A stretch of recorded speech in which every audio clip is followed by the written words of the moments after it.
আসসালামু আলাইকুম সবাইকেই। আমি দীপ। আশা করছি সকলেই ভালো আছেন। আলহামদুলিল্লাহ, আমিও বেশ ভালো আছি। আজ প্রায় শীত শীত পড়েই গেছে। এখন আর কিছুদিন পর শীত পড়ে যাবে সম্পূর্ণভাবে। তো আজ যখন ছাদে গেলাম, ছাদে যাওয়ার পর আমার গত বছরের কথা মনে পড়ে গেল। গত বছর ঠিক এই সময়ই শীত আসবে আসবে ভাব। তো ওই সময় গাছে লেবু ধরেছিল একটা মাত্র, এবং এই লেবু গাছে আসলে কখনো লেবু ধরে নাই। গত বছর থেকেই প্রথম ধরতেছে, এবং এই বছর ধরছে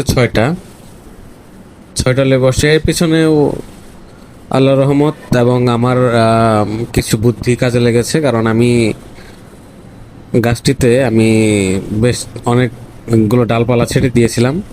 সেগুলো ছাঁটার কারণে এবং ঠিকমতো পানি দিয়েছিলাম। এবার পানি দেওয়ার কারণে এবছর বেশ অনেকগুলো লেবুই এসেছে, মোট 6টা।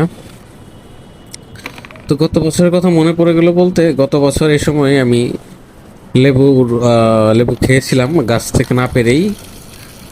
আমি সেই লেবুর ভিডিওটা বেশ ভাইরাল হয়েছিল, এবং আমার এলাকার আশপাশের মানুষজন যারা আমাকে চেনে তারা খুব এনজয় করেছে ভিডিওটা, আমাকে এটাই বলেছিল। তো এই বছর আমার বেশ অনেকগুলো লেবু এসেছে। এখন আমি চিন্তা করলাম যে লেবু নিয়ে আবারও এই বছর কিছু একটা ভিডিও করি।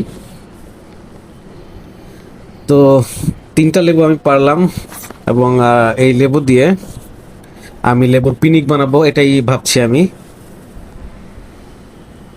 তো লেবুগুলো পেরে ভালোভাবে ধুয়ে সেগুলো দিয়ে আমি এখন চাকু দিয়ে কেটে কেটে আমি পিনিক বানানোর চেষ্টা করব।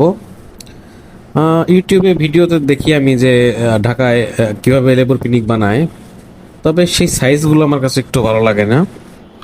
আমি আমার নিজের মতো করে বানাবো, এবং আমি নিজের যেভাবে সাইজটা মনে হয় যেটা, আমি সেভাবে সাইজগুলো কাটবো। তো আপনারা দেখতে থাকুন আমি কিভাবে লেবুর পিনিক রেডি করি।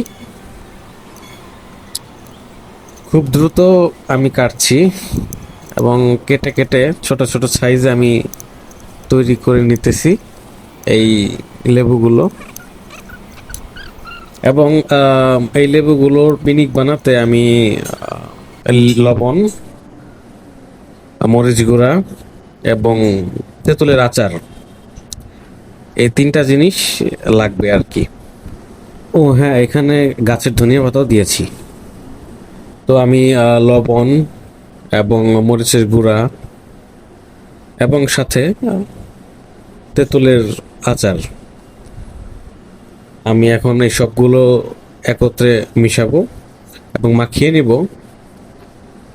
এবং সবগুলো আইটেমে আমি নিজের স্বাদ মতো নিয়েছি। আপনাদেরকে কম বেশি হলে সেটা আপনারা করে নিতে পারেন।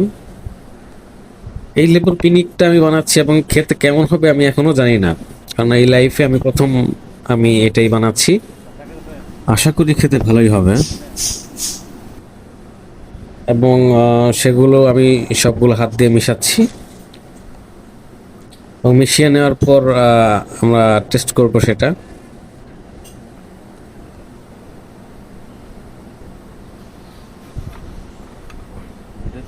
এবং আমি সবগুলো মিশিয়ে নেওয়া শেষ হলে আমি এক্সট্রা একটি লেবু কেটে সেটিও পিনিকের উপরে আমি চিপে রসটা দিয়ে দিলাম। দেখতে ভালোই লাগতেছে। সবশেষে আমার খাওয়ার পালা। এটা যে কেমন হয় আল্লাহ জানে। তবে মুখে দেওয়ার সাথে সাথে সত্যি একটা কথা বলি, আপনারা যদি আমার উপর বিশ্বাস রাখেন, এটি খেতে এতটাই দারুণ হয়েছে আমি নিজেও বুঝতে পারিনি যে এতটা ভালো হবে। ধন্যবাদ সবাইকে এতক্ষণ সাথে থাকার জন্য। সবাই আমার দীপভাস ইউটিউব চ্যানেলটি সাবস্ক্রাইব করবেন, ভিডিওতে লাইক দিবেন এবং বেল বাটনটি ক্লিক করে দিবেন। ধন্যবাদ সবাইকে।